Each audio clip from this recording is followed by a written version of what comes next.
கச்சத்தீவு 1991 இன்றைய மாண்புமிகு முதலமைச்சர் முதலாக முதலமைச்சராக பொறுப்பேற்கிற பொழுது கோட்டையிலே கொடியேற்றி வைத்துவிட்டு நான் கச்சத்தீவை மீட்டெடுப்பேன் என்று பேசினாரா இல்லையா?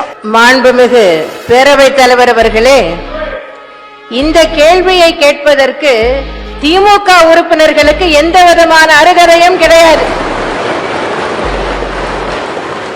திமுக ஆட்சியில் இருந்த போதுதான், திரு கருணாநிதி முதலமைச்சராக இருந்த போதுதான் கச்சத்தீவு இலங்கைக்கு தாரை வார்க்கப்பட்டது.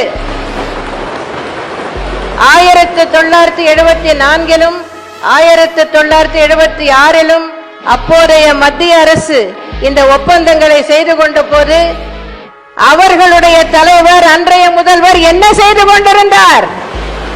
அதை தடுப்பதற்கு ஏதாவது நடவடிக்கை எடுத்தாரா? அதை எதிர்த்து ஏதாவது போராட்டம் நடத்தினாரா? ஒன்றுமே இல்லையே.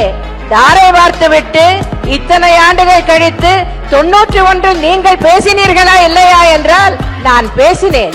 ஒரு மாநில அரசின் அதிகார வரம்பு எதுவரை உள்ளது என்பதை உணர்ந்து அறிந்து பேசினேன்.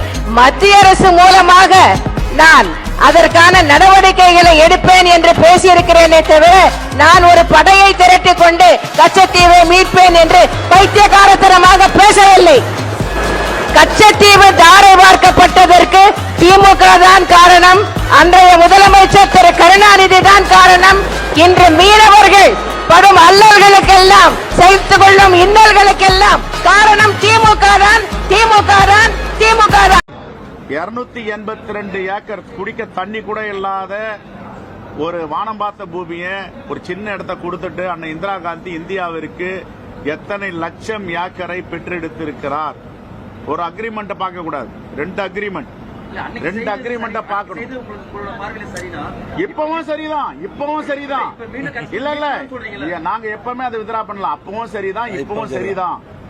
விரைவில் இலங்கை செல்லும் பிரதமர் அவர்கள் தமிழ்நாட்டு மீனவ பிரச்சனைக்கு நிரந்தர தீர்வு காணவும் கச்சத்தீவை மீட்கும் ஆக்கப்பூர்வ நடவடிக்கைக்கும் பேச்சுவார்த்தை நடத்திட வேண்டும் என்று தமிழ்நாடு சட்டமன்றம் விரும்புகிறது. இதனை அடிப்படையாக கொண்ட தீர்மானத்தை நான் முன்மொழிகிறேன். தமிழ்நாட்டு மீனவர்களின் பாரம்பரிய மீன்பிடி உரிமைகளை நிலைநாட்டிடவும், இலங்கை கடற்படையால் தமிழ்நாட்டு மீனவர்களுக்கு ஏற்படும் அனைத்து இன்னல்களை போக்கிடவும் கச்சத்தீவை மீண்டும் பெறுவதே நிரந்தர தீர்வாக அமையும்.